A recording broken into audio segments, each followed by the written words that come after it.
ছাত্রছাত্রীরা happy new year.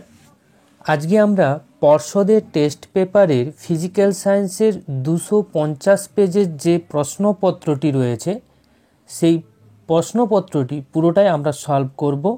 ভিডিওটি lengthy হবে, প্রথম থেকে শেষ পর্যন্ত দেখবে এবং পূর্বের যে সমস্ত পর্ষদের টেস্ট পেপারগুলো আমরা ভিডিও দিয়েছি যদি দেখে না থাকো ডিসক্রিপশন বক্সে যাও, সেইখানে প্লেলিস্টের লিঙ্ক দেওয়া আছে, সেইখান থেকে সমস্ত ভিডিওগুলো সাজিয়ে দেওয়া আছে, দেখে নিতে পারো। তাছাড়াও যদি এই পিডিএফগুলো নিজের হাতের কাছে রাখতে চাও তাহলে আমাদের হোয়াটসঅ্যাপ পেড গ্রুপে জয়েন হয়ে যেতে হবে 100 টাকা দিয়ে। সমস্ত ডিটেলস কিন্তু ডিসক্রিপশন বক্সে দেওয়া আছে, সেইখানে গিয়ে দেখে নিতে পারো। তো এখানে বিভাগ ক 1-এর দাগে যে প্রশ্নটি রয়েছে, ওজোন স্তর ধ্বংসে অনুঘটকের কাজ করে, এখানে হবে সিএফসি ক্লোরোফ্লোরোকার্বন, সি অপশনটি কারেক্ট হবে। স্থির আয়তনে গ্যাসের ক্ষেত্রে চাপ বনাম পরম উষ্ণতার যে লেখচিত্র সেটি ডি অপশনটি কারেক্ট হবে, অর্থাৎ মূল বিন্দুগামী সরলরেখা হবে। একটি গ্যাসের বাষ্প ঘনত্ব 22, গ্যাসটির আণবিক ভর কিন্তু এখানে m সমান 2d সূত্রতে বসিয়ে আমরা 24 পেয়ে যাব, অর্থাৎ বি অপশনটি কারেক্ট হয়ে যাবে। তাপ পরিবাহিতার এসআই একক কি হবে? Watt, metre inverse, kelvin inverse, এখানে সি অপশনটি কারেক্ট হয়ে যাবে। 1-এর 5-এর যে প্রশ্নটি রয়েছে, বায়ু থেকে জলের আলোর প্রতিসরণে আপাতন কোণ যদি 60 ডিগ্রি হয় এবং প্রতিসরণ কোণ 45 ডিগ্রি যদি হয় তাহলে চ্যুতি কোণ কত হবে? এটা হয়ে যাবে বি অপশনটি কারেক্ট, 15 ডিগ্রি সি। এখানে চ্যুতি কোণের রাশিমালা ডেল সমান আই মাইনাস আর, সেইখান থেকে আমরা পেয়ে যাব 15। 1-এর 6, অক্ষি লেন্স হলো একটি উভয়োত্তল লেন্স, এ অপশনটি কারেক্ট হবে। 1-এর 7, কুলম্ব, সি অপশনটি কারেক্ট হবে, এখানে কুলম্ব তড়িৎ বিভবের একক নয়। ফিউজ তার তোমার লেড এবং টিন, অর্থাৎ বি অপশনটি কারেক্ট হবে। ধাতুর সমন্বয়ে গঠিত সংকর একটি ধাতু। তেজস্ক্রিয় পরমাণু থেকে আলফা কণা নিঃসরণের ফলে ভর সংখ্যা কিন্তু 4 একক কমে যাবে, অর্থাৎ সি অপশনটি কারেক্ট।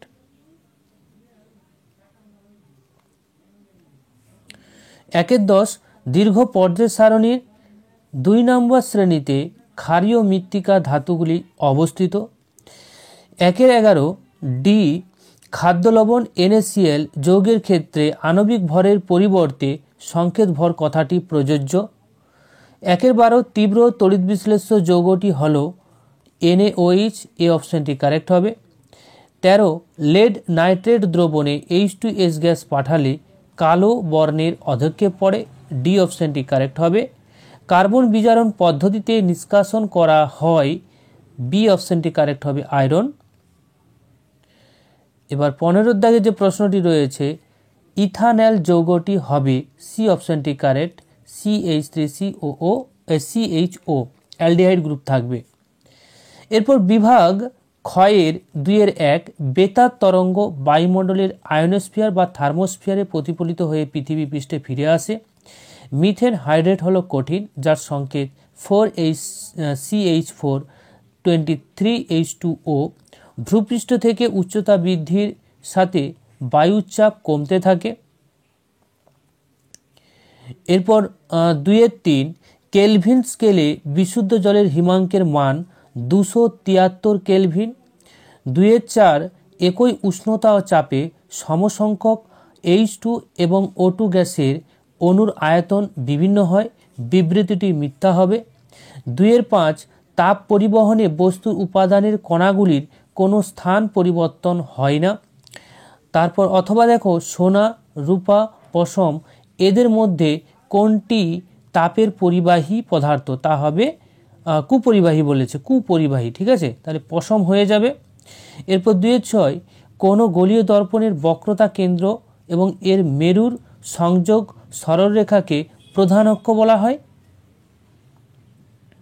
2-এর 7, প্রিজমের প্রতিসারক তলের সংখ্যা হবে 2টি এবং এসআই পদ্ধতিতে তড়িৎচালক বলের একক হবে ভোল্ট। বার্লো চক্রের ঘূর্ণন ফ্লেমিংয়ের বামহস্ত নিয়ম অনুযায়ী হয়।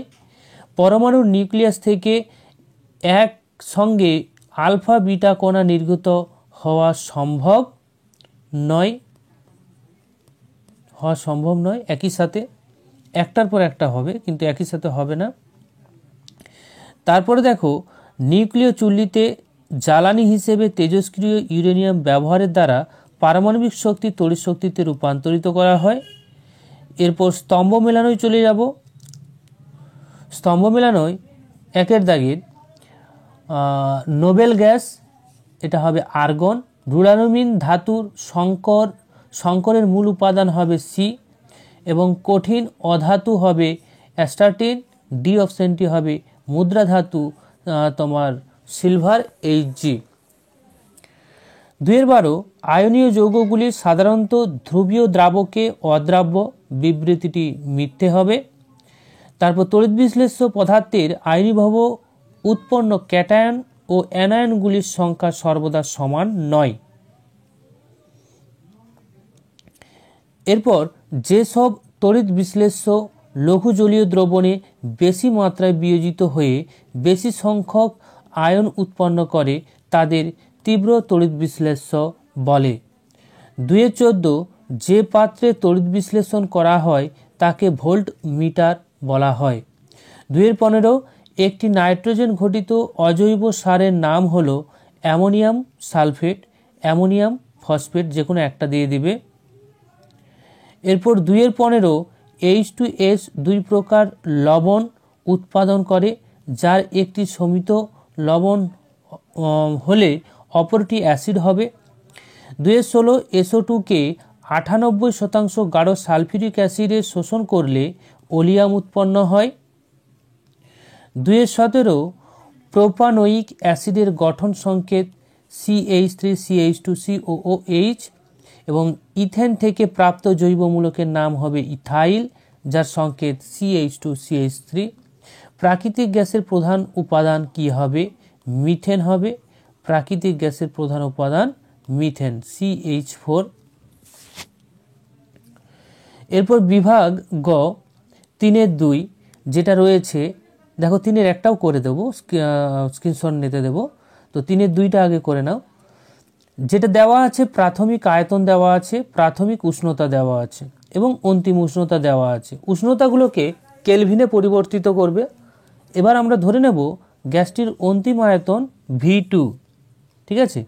যেহেতু এখানে চাপ স্থির, সেহেতু চার্লসের সূত্রানুসারে আমরা বলে দিতে পারি যে V1/T1 V2/T2, সেইখান থেকে আমরা V2 বের করব। V2 সমান আমাদের চলে আসবে 300, অর্থাৎ আমরা বলে দিতে পারি গ্যাসটির অন্তিম আয়তন হবে 300 লিটার। 3-1 যে প্রশ্নটি ছিল, জীবাশ্ম জ্বালানির সংরক্ষণের দুটি উপায়। নির্বিচারে জীবাশ্ম জ্বালানি ব্যবহার বন্ধ করা প্রয়োজন মতো উৎপাদন ও ব্যবহার করতে হবে।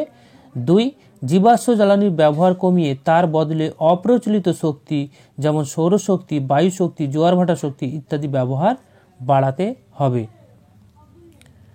এরপর 3-3 যে প্রশ্নটি রয়েছে, R=2F এই প্রমাণটা তোমাদের যে কোনো বইতেই আছে। এই স্ক্রিনশটটা নিয়ে নাও, কারণ এটা তোমরা অলরেডি করে নিয়েছো। তাছাড়া আমরা পূর্বের ভিডিওগুলিতে দেখেছি এবিটি এর টেস্ট পেপারের সময়। এরপর 3-3 উত্তর লেন্সের অভিসারী ক্রিয়া ব্যাখ্যা করো।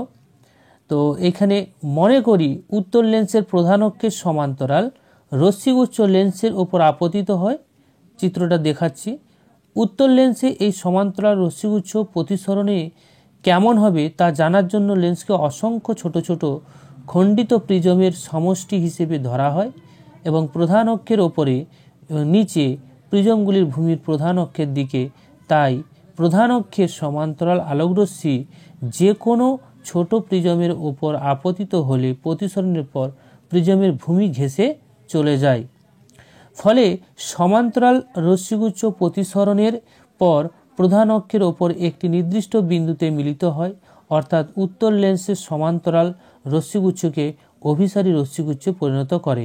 এই জন্য উত্তর লেন্সকে অভিসারী লেন্স বলা হয়। এই চিত্রটা দিয়ে দিবে।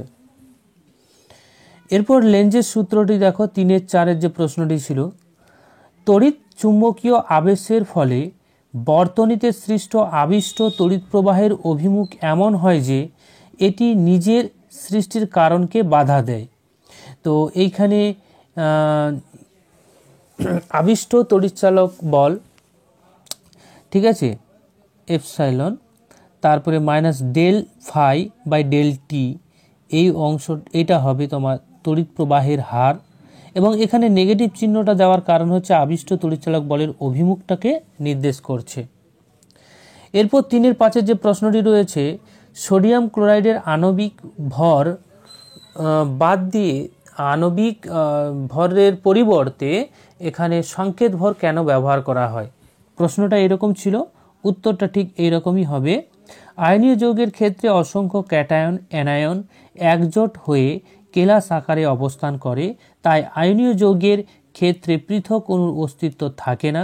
সোডিয়াম ক্লোরাইড আয়নীয় যৌগ হওয়ায় বিচ্ছিন্ন NaCl অণুর অস্তিত্ব নেই, তাই সোডিয়াম ক্লোরাইডের আণবিক ভর 58.5 উক্তিটি ঠিক নয়। তাই এখানে আমরা সোডিয়াম ক্লোরাইডের সংকেত ভর বলবো 58.5। 3-6 লুইস ডট গঠনে দেখাতে বলেছে অ্যামোনিয়ার ক্ষেত্রে, এটা আমরা বহুবার করে এসেছি, আর করব না, তোমরা স্ক্রিনশট নিয়ে নেবে। নিয়েছো? ঠিক আছে, আর একটা নিয়ে নাও। ওকে, ভেরি গুড। এরপর 3-2 অথবা যে প্রশ্নটি ছিল, সেই প্রশ্ন অনুযায়ী যেটা আমাদের প্রদত্ত দেওয়া আছে, প্রাথমিক আয়তন 600 মিলিলিটার এবং চাপ দেওয়া আছে 78 সেন্টিমিটার Hg, আয়তন দেওয়া আছে 900 মিলিলিটার, ঠিক আছে, ml। তাহলে চাপ এখানে আমরা ধরে নিচ্ছি P2, যেহেতু উষ্ণতা স্থির আছে সেহেতু বয়লের সূত্রানুসারে আমরা বলে দিতে পারি যে P1 V1 সমান P2 V2। এখানে P2 সমান কি হবে? P2 সমান হয়ে যাবে, দেখো 78 গুণিত তোমার, এখানে P1 এর মান বসাবে, V1 এর মান বসাবে, V2 এর মান বসাবে, বসানোর পর কাটাকাটি করার পর দেখবে এটা তোমার 2 দিয়ে যাবে, এটা 3 দিয়ে যাবে, তারপর দেখো 3 দুগুণে 6, 3 ছক 18, 52 আসছে, অর্থাৎ 52 সেন্টিমিটার Hg অন্তিম চাপ। 3-6 অথবা যে প্রশ্নটি দেখো, NaCl এর ইলেকট্রন বিন্যাসটা দেখাও। এর বহিস্তম কক্ষপথে একটি ইলেকট্রন রয়েছে, H এর ক্ষেত্রে এর বহিস্তম কক্ষপথে একটি ইলেকট্রন রয়েছে। এবার সোডিয়াম কি করবে? এই বহিস্তম কক্ষপথে একটি ইলেকট্রন সহজে দান করে দিয়ে নিষ্ক্রিয় গ্যাসের মতো পরমাণুর মডেল ইলেকট্রন বিন্যাসের মতো সুস্থিত গঠন করে, যার জন্য একটা ইলেকট্রনকে দান করে দেবে, আর একটা H পরমাণু তার বহিস্তম কক্ষপথে দ্বৈত সূত্র পূর্তির জন্য একটি ইলেকট্রন নিয়ে নেবে। ফলে এদের মধ্যে প্লাস মাইনাস গঠন করবে, একটা ক্যাটায়ন উৎপন্ন করবে, একটা অ্যানায়ন উৎপন্ন করবে, এবং তারা পরস্পর যুক্ত হয়ে গিয়ে তড়িৎযোজী বন্ধন গঠনের মাধ্যমে তড়িৎযোজী যৌগ গঠন করবে। তাই Na এবং H পরস্পর তড়িৎযোজী বন্ধন দ্বারা আবদ্ধ থাকে। এরপর আসছে 3-7, ফেরিক ক্লোরাইডের জলীয় দ্রবণে অ্যামোনিয়ার জলীয় দ্রবণ যোগ করলে বাদামি বর্ণের অধক্ষেপ পড়ে। তো বিক্রিয়াটা অবশ্যই তোমরা মনে রাখবে, বাদামি বর্ণের যে অধক্ষেপটা পড়ে তা হচ্ছে ফেরিক হাইড্রোক্সাইডের বাদামি বর্ণের অধক্ষেপ। 3-8, থার্মিট পদ্ধতিতে নিষ্কাশন করা হয় আয়রনকে। আয়রন ধাতু নিষ্কাশনের বিক্রিয়াটা লিখে দেবে Fe2O3 এবং 2Al, সেটা বিক্রিয়া করলে উত্তপ্ত করলে Al2O3 এবং আয়রন গলিত অবস্থায় পাওয়া যায়। 3-8 অথবা দেখো, কপার পাত্রে আর্দ্র বায়ুতে যদি আমরা কিছুদিন ফেলে রেখে দিই, সেই ক্ষেত্রে সবুজ ছোপ কেন পড়ে? সাধারণ উষ্ণতায় কপার পাত্রে আর্দ্র বায়ুতে ফেলে রাখলে পাত্রটির ওপর অক্সাইডের একটি সূক্ষ্ম আস্তরণ পড়ে। বহুদিন ধরে এই আর্দ্র বায়ুতে থাকলে বায়ুর অক্সিজেন, জলীয় বাষ্প, কার্বন ডাইঅক্সাইডের বিক্রিয়ায় এই আস্তরণ সবুজ বর্ণের বেসিক কপার কার্বনেটে পরিণত হয় এবং পাত্রে সবুজ ছোপ পড়ে যায়। এই বিক্রিয়াটা দিতে হবে, এইটাই হচ্ছে মূল কারণ সবুজ হয়ে যাওয়ার জন্য। এরপরে 3-9 যে প্রশ্নটি রয়েছে, C3H8O আণবিক সংকেত বিশিষ্ট দুটি যৌগের নাম লিখতে বলেছে, গঠন লিখতে বলেছে, আইপিএসসি নাম বলেছে। তো এই আণবিক সংকেত বিশিষ্ট দুটো লিখে দেবে, এন প্রোপাইল অ্যালকোহল আর একটা হচ্ছে আইসোপ্রোপাইল অ্যালকোহল। আইসোপ্রোপাইল অ্যালকোহলের যদি আইপিএসসি নাম আমরা দেখি তাহলে হবে সেটা কি, আইপিএসসি নাম হবে 2-প্রোপানল। সেই ভাষাটা একটু এখানে লিখে দিয়েছি। এন প্রোপাইল অ্যালকোহলের আইপিএসসি নাম 1-প্রোপানল, ঠিক আছে। আর আইসোপ্রোপাইল অ্যালকোহলের আইপিএসসি নাম হচ্ছে 2-প্রোপানল। এদের মধ্যে অবস্থান ঘটিত সমবায়তা দেখায়। এরপর চলে আসছি 3-9 অথবা যে প্রশ্নটি রয়েছে যে তোমার অ্যাসিটিক অ্যাসিড ইথানল গাঢ় কনসেন্ট্রেশন H2SO4 এর সাথে বিক্রিয়া করলে কি হয়। তো গাঢ় H2SO4 এর উপস্থিতিতে অ্যাসিটিক অ্যাসিড যার সংকেত হচ্ছে CH3COOH ও নির্জল ইথানল CH3CH2OH এর মিশ্রণকে উত্তপ্ত করলে সুমিষ্ট গন্ধনযুক্ত ইথাইল অ্যাসিডের উৎপন্ন করে, যেটা হবে এক প্রকার এস্টার এবং সুমিষ্ট গন্ধযুক্ত হয়। বিক্রিয়াটা কিন্তু অবশ্যই মনে করে দেবে, নাহলে কিন্তু তোমাদের এখানে 2 নাম্বার দেবে না। এরপরে চলে আসছি বিভাগ ঘ। বিভাগ ঘ এর 4-1 যে প্রশ্নটি রয়েছে এটা আমরা ঠিক পূর্বের ভিডিওতেই করে এসেছি। পর্ষদের 246 পেজের যে ভিডিওটি রয়েছে তাতে রয়েছে, দেখে নিও। এরপর 4-2 যে তোমার প্রশ্নটি ছিল সেই অনুযায়ী বিক্রিয়ার সমিত সমীকরণ দেবে। ক্যালসিয়াম কার্বনেটকে উত্তপ্ত করলে ক্যালসিয়াম অক্সাইড এবং কার্বন ডাইঅক্সাইড উৎপন্ন হয়। এবার এখানে দেখো আমাদের 20 গ্রাম ক্যালসিয়াম কার্বনেট থেকে কত গ্রাম কার্বন ডাইঅক্সাইড উৎপন্ন হচ্ছে সেটা নির্ণয় করতে হবে। তো বিক্রিয়া অনুসারে যে 100 গ্রাম ক্যালসিয়াম কার্বনেটকে যদি আমরা উত্তপ্ত করি কার্বন ডাইঅক্সাইড উৎপন্ন হয় 44 গ্রাম, তাহলে 20 গ্রাম থেকে কত পাবো, 8.8 গ্রাম। যেহেতু কার্বন ডাইঅক্সাইড গ্যাস রূপে পাত্র থেকে বেরিয়ে যায়, তাই যে অবশিষ্ট কি পড়ে থাকবে, ক্যালসিয়াম অক্সাইডটা কিন্তু অবশিষ্ট পড়ে থাকবে, ঠিক আছে। গ্যাসটা তো বেরিয়ে যাবে, অবশিষ্ট থাকবে। এবার দেখো ভরের নিত্যতার সূত্র অনুযায়ী বিক্রিয়ার আগে এবং বিক্রিয়ার পর মোট ভর সমান থাকে। তাহলে এখানে যেহেতু আমাদের ক্যালসিয়াম কার্বনেট 20 গ্রাম নেওয়া হয়েছে এবং গ্যাস বেরিয়ে যাচ্ছে কত, গ্যাস বেরিয়ে যাচ্ছে 8.8, তাহলে পড়ে থাকবে কত, দুটোর বিয়োগফল করে দেবে, যেটা পড়ে থাকবে সেটাই উত্তর হবে, তাই না। এরপর দেখো অথবা যে প্রশ্নটি রয়েছে, ভরের নিত্যতার সূত্র কিন্তু এখানেও প্রযোজ্য হবে। যদি অ্যামোনিয়াম ক্লোরাইড এবং ক্যালসিয়াম হাইড্রোক্সাইড বিক্রিয়া করে, বিক্রিয়ার আগে যে ভরটা হবে সেটা কিন্তু উৎপন্ন যে বিক্রিয়াত পদার্থ অ্যামোনিয়া, ক্যালসিয়াম ক্লোরাইড, জল, এদের ভরের সমষ্টির সঙ্গে সমান হবে। প্রত্যেকটার ভর দেওয়া আছে, তাহলে আমরা এখান থেকে ক্যালসিয়াম হাইড্রোক্সাইডের ভরটা আমরা পেয়ে যাব, ভরটা 19.2 গ্রাম হবে। সুতরাং আমরা বলে দেব 19.2 গ্রাম ক্যালসিয়াম হাইড্রোক্সাইড বিক্রিয়ায় অংশগ্রহণ করেছে। এরপর দ্বিতীয় পার্টে চলে যাচ্ছি। দেখো 17 গ্রাম অ্যামোনিয়া, অর্থাৎ অ্যামোনিয়ার যদি আমরা মোলার ভর দেখি তাহলে কত হবে, 17 হবে। 14 + 3 = 17, এখান থেকে আমরা পেয়ে যাচ্ছি 17। তাহলে 17 যদি হয় তাহলে 17 গ্রাম NH3 সমান কি হবে, 1 মোল NH3। এবার আমাদের এইখানে 11.9 গ্রাম NH3 দেওয়া আছে, তার ভরটা কত হবে, তাই তার মোল সংখ্যাটা কত হবে, 0.7 মোল, ঠিক আছে। এবার দেখো এসটিপিতে আমরা কি জানি যে 1 মোল অ্যামোনিয়ার যে আয়তনটা হবে 22.4 লিটার অ্যামোনিয়ার সমান, এবং 0.7 মোলের ক্ষেত্রে কত হবে, 15.68 লিটার তোমার অ্যামোনিয়া। এটা আমাদের উত্তর হবে। এরপর 4-3 যে প্রশ্নটি রয়েছে, কঠিন পদার্থের মধ্য দিয়ে তাপের পরিবহনের নির্ভরশীল বিষয়, যেমন উষ্ণতার সঙ্গে পরিবর্তন যে কিভাবে হচ্ছে সেটা বলেছে। যে তাপের পরিবহন উষ্ণতার পার্থক্যের সঙ্গে সমানুপাতিক পরিবর্তিত হয়। দৈর্ঘ্যের সাথে কিভাবে হয়, তাপের পরিবহন যে দৈর্ঘ্যের বৃদ্ধির সাথে হ্রাস পাবে, কারণ ব্যস্তানুপাতিক সম্পর্ক হয়। আর যদি আমরা প্রস্থচ্ছেদের সঙ্গে দেখি তাহলে কিন্তু প্রস্থচ্ছেদের সাথে সমানুপাতিকভাবে পরিবর্তিত হয়, অর্থাৎ বাড়লে বাড়বে, কমলে কমবে, ঠিক আছে। এই 3টে দিয়ে দিবে। এরপর দেখো অথবাটা আমরা করাবো, একটু পরে করাচ্ছি। 4-4 যে প্রশ্নটি রয়েছে, প্রিজমের ক্ষেত্রে চ্যুতিকোণ, এটা তোমাদের বারবার বলেছি, ভিভিআই আছে এবারে তোমাদের পরীক্ষার ক্ষেত্রে, অবশ্যই পূর্বের ভিডিওটা দেখে নেবে, সেইখানে করানো হয়েছে। 4-4 অথবা যে প্রশ্নটি রয়েছে, 4-4 অথবা, ঠিক আছে।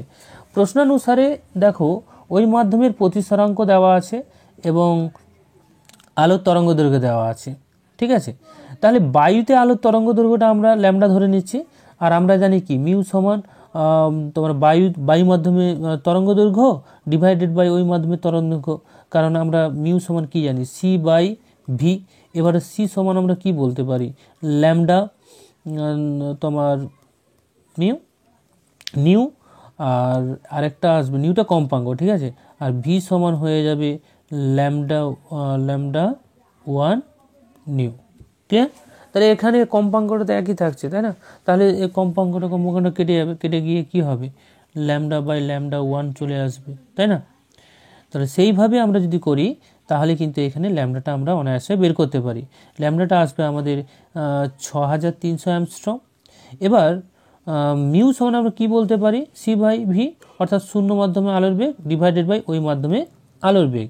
এইখান থেকে ওই মাধ্যমে আলোর বেগটা আমরা বের করে নেব, যেহেতু মিউটা আমাদের জানা আছে 1.5 এবং সিটা আমরা জানি যে 3 × 10⁸ মিটার পার সেকেন্ড, সেইখান থেকে আমরা পেয়ে যাব 2 × 10⁸ মিটার পার সেকেন্ড। এবার উত্তরটাকে গুছিয়ে একটু বলে দেবে, ঠিক আছে।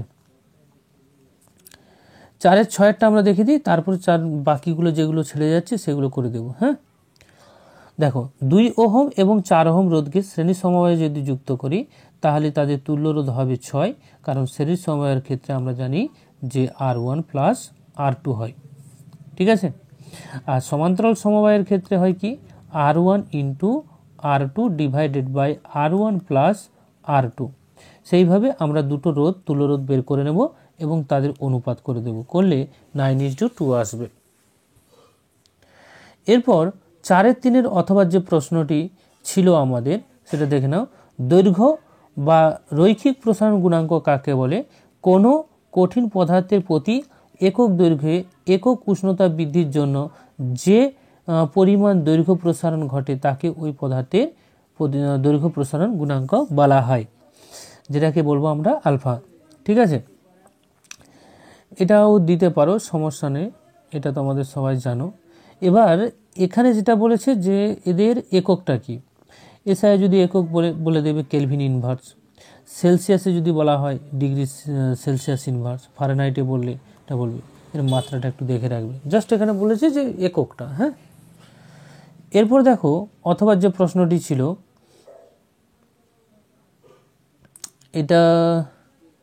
এটা তোমার 4-6 অথবার প্রশ্ন। হ্যাঁ, 4-6 অথবা, এটা 4-6 অথবা। প্রশ্নানুসারে প্রবাহ মাত্রা 5 অ্যাম্পিয়ার দেওয়া আছে, পরিবাহীর রোধ 10 ওহম এবং সময়টা 20 মিনিট দেওয়া আছে। ওটাকে সেকেন্ড করলে কী হবে, 60 দিয়ে আমরা গুণ করে দেবো, তাই না? 1 মিনিট সমান 60 সেকেন্ড, তাহলে 20 মিনিট সমান কত সেকেন্ড হবে সেটা করে নেব। এবার জুলের সূত্রানুসারে আমরা বলতে পারি H সমান I²RT, যেহেতু জুলে আমাদের বের করতে বলেছে। যদি ক্যালোরি বলতো তাহলে 4/2 দিয়ে আমরা ভাগ করতাম, ঠিক আছে, 4/2 দিয়ে তখন কিন্তু আমাদের ভাগ করতে হতো, তাই এখানে দরকার হচ্ছে না। তাহলে 5² 10 এবং 20 × 60 জুল, এই জুল পরিমাণ। এবারে কিলো জুলে করলে এটা 300 হয়ে যাবে, 1000 দিয়ে আমরা ভাগ করে দেব। এরপর 4-7 ওহমের সূত্রটা কি, উষ্ণতা উপাদান অন্যান্য ভৌত অবস্থা অপরিবর্তিত থাকলে কোনো পরিবাহীর প্রবাহ মাত্রা ওই পরিবাহীর দুই প্রান্তের বিভব পার্থক্যের সমানুপাতিক, ভি প্রপোর্শনাল আই, অর্থাৎ ভি সমান IR, ঠিক আছে, বিভব প্রভেদ প্রবাহ মাত্রা পরিবাহীর রোধ। উষ্ণতার সাথে রোধাঙ্কের কি পরিবর্তন হয় পরিবাহীর ক্ষেত্রে বলেছে, তো আমরা এখানে 3টেই করেছি, কিন্তু তোমরা শুধুমাত্র উত্তর হিসেবে লিখবে পরিবাহীর ক্ষেত্রে। তো এই ক্ষেত্রে উষ্ণতা বৃদ্ধিতে রোধাঙ্ক সামান্য পরিমাণ বৃদ্ধি পায়। কিন্তু যদি আমরা এখানে আমাদের প্রশ্নের উত্তরটা এটা নয়, এক্সট্রা দিয়েছি এগুলো, ঠিক আছে, এগুলো এক্সট্রা। তো অর্ধপরিবাহীর ক্ষেত্রে উষ্ণতা বৃদ্ধির সাথে রোধাঙ্ক হ্রাস পায়, আবার অতি পরিবাহীর ক্ষেত্রে যে সংকট উষ্ণতা ও তার নিচে রোধাঙ্ক 0 হয়। এরপর দেখো 4-8 আলফা বিটা আধান এবং ভেদন ক্ষমতার পার্থক্য, এটা আমরা এখনই দেখব। তো তার আগে বলে দিই, সূর্যের নিউক্লিয় সংযোজন বিক্রিয়া ঘটে, আর যদি বোরন, তারপরে নাইট্রোজেন, কার্বন, অক্সিজেন এদের আয়নাইজেশন শক্তি দেখি, তাহলে প্রথমে হবে নাইট্রোজেন, তারপরে হচ্ছে অক্সিজেন, তারপর কার্বন, তারপর বোরন। ওকে, এবার যদি এদের পারমাণবিক ব্যাসার্ধ অনুসারে সাজাতে বলেছে, অথবা 4-9 অথবা যেটা রয়েছে, তো সেই ক্ষেত্রে অক্সিজেন আগে, তারপর নাইট্রোজেন, তারপর কার্বন, তারপর বোরন। এবং তড়িৎ ঋণাত্মকতার দিক থেকে যদি দেখি, তাহলে কিন্তু হবে অক্সিজেন আগে, তারপর ক্লোরিন, তারপর সালফার, তারপর সিলিকন। আর যদি আমরা জারণ ধর্মের দিক থেকে দেখি, তাহলে কিন্তু ফ্লোরিন আগে, তারপর ক্লোরিন, ব্রোমিন, তারপর আয়োডিন। এরপর 4-8 যে পার্থক্যটি ছিল, যে আলফা রশ্মি এবং বিটা রশ্মির আধানের পার্থক্য, সেটা এরকম হবে, একটু অ্যাডজাস্ট করে লিখে নেওয়ার চেষ্টা করো, ঠিক আছে? আচ্ছা, স্ক্রিনশট নিয়ে নাও, ক্লিয়ার?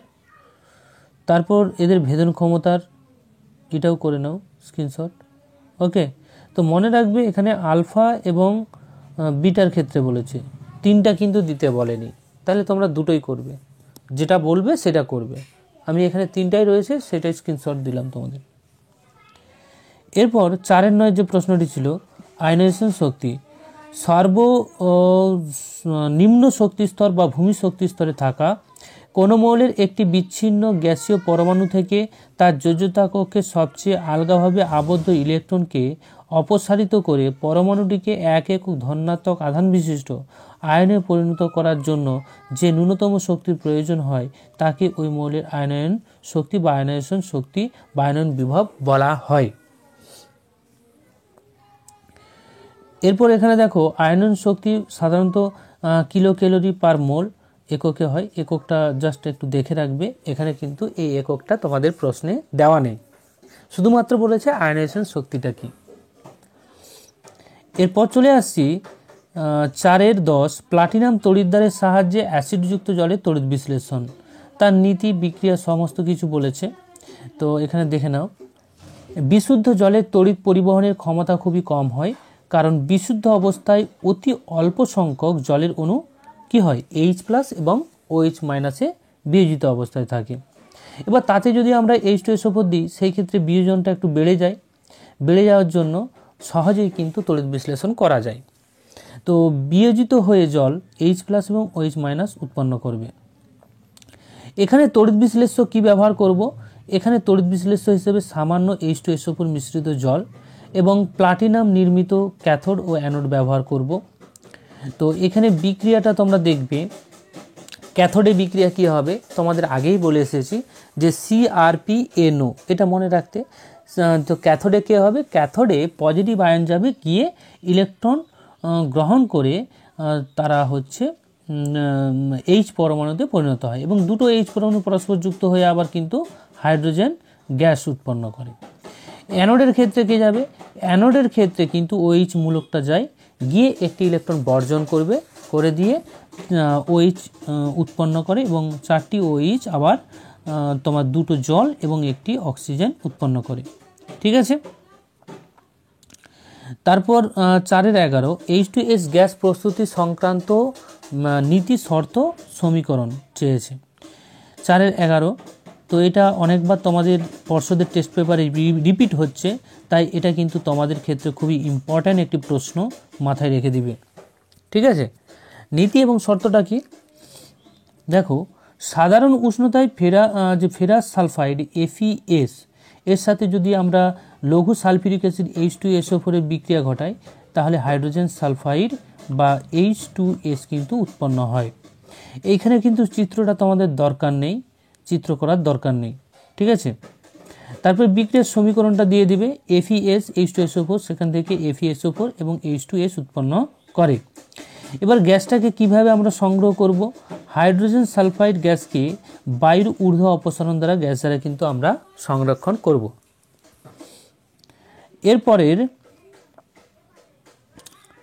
এরপরের অংশে যে প্রশ্নটি ছিল যে হাইড্রোজেন সালফাইডের যে অম্ল ধর্ম দেখায়, একটা উদাহরণ দিয়ে দেখাও। তাহলে এখানে দেখো, H2S এর সাথে যদি NaOH ক্ষার বিক্রিয়ায় ঘটায়, তাহলে সেই ক্ষেত্রে তোমার সোডিয়াম বাই সালফাইড উৎপন্ন করে NaHS, এবং যদি আমরা অতিরিক্ত পরিমাণ NaOH এর সাথে যদি বিক্রিয়া করে সেই ক্ষেত্রে সোডিয়াম সালফাইড উৎপন্ন করে। তাহলে এখান থেকে প্রমাণিত হয়, দেখো এটা হচ্ছে তোমার অ্যাসিড আর এটা হচ্ছে বেস, বেসের সাথে বিক্রিয়া করে অ্যাসিড লবণ এবং জল উৎপন্ন করেছে, তাহলে H2S একটি আম্লিক ধর্মী বা অ্যাসিড। 4-12 যে প্রশ্নটি রয়েছে, দেখো এখানে প্রশ্নে বলা আছে যে এ একটা যৌগ যার আণবিক সংকেত হবে C2H6O, একে গাঢ় H2SO4 এবং 170 ডিগ্রি উষ্ণতায় উত্তপ্ত করলে বি উৎপন্ন হয়, এবং বিকে আবার যদি আমরা ব্রোমিন কার্বন টেট্রাক্লোরাইডের লাল দ্রবণ দ্বারা যদি বিক্রিয়া ঘটায় সেই ক্ষেত্রে বর্ণহীন সি উৎপন্ন হয়। তো এখানে চিহ্নিতকরণ করতে বলেছে। তো আমরা এখানে দেখতে পেলাম যে একে গাঢ় H2SO4 এবং হিট দিচ্ছি, সেই ক্ষেত্রে কিন্তু দেখো এখানে গাঢ় H2SO4 দেওয়া মানে এখানে যদি জল থাকে সে জলটা বেরোবে, তাহলে জল বেরোবে এবং অসম্পৃক্ততা গঠন হবে, আর অসম্পৃক্ততা গঠন হয়ে কিন্তু বি উৎপন্ন করে।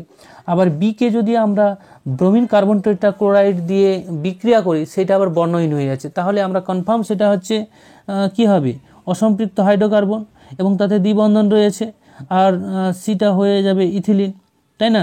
যেহেতু এখানে কার্বন সংখ্যা 2টি আছে এবং জল বেরিয়ে যাচ্ছে, তাহলে কি পড়ে থাকবে, ইথিলিন। ইথিলিনকে ব্রোমিন কার্বন টেট্রাক্লোরাইড দিয়ে যদি করি তাহলে 1,2 ডাইব্রোমো ইথেন উৎপন্ন করে, যার জন্য এর লাল বর্ণ কি হয়ে যাবে, চলে যাবে, বর্ণহীন হয়ে যাবে, ইন্ডিকেট করে দিলে। ওকে, এরপরে দেখো শেষ যে প্রশ্নটি রয়েছে অথবাটা, এখানে সম্পূর্ণ করতে বলেছে। অ্যাসিটিক অ্যাসিড NaOH বিক্রিয়া করলে সোডিয়াম অ্যাসিডের জল উৎপন্ন হয়, এবং অ্যাসিটিক অ্যাসিড সোডিয়াম বাইকার্বনেট যদি বিক্রিয়া করে সোডিয়াম অ্যাসিডেট এবং কার্বন ডাইঅক্সাইড ও জল উৎপন্ন হয়। ইথানল এবং 2টি এনের যদি বিক্রিয়া ঘটায় অন্য পরমাণুর, তাহলে সেদিকে সোডিয়াম ইথোক্সাইড উৎপন্ন হয় এবং হাইড্রোজেন গ্যাস উৎপন্ন হয়। ঠিক আছে, তো প্রিয় ছাত্রছাত্রীরা দেখো তোমাদের প্রত্যেকটা 30 মিনিট 20 মিনিট করে ভিডিও হচ্ছে, লেন্দি হচ্ছে, বুঝতে পারছি। এইগুলো দেখে দেখে টুকতে গেলে কিন্তু তোমাদের অনেক সময় লাগবে। তোমাদের আমার আন্তরিকভাবে একটা সাজেশন দিচ্ছি, তোমরা পারলে না পেড গ্রুপে জয়েন হয়ে যাও, তাতে করে সমস্ত পিডিএফটা হাতের কাছে পেয়ে যাবে তোমাদের সুবিধার্থে।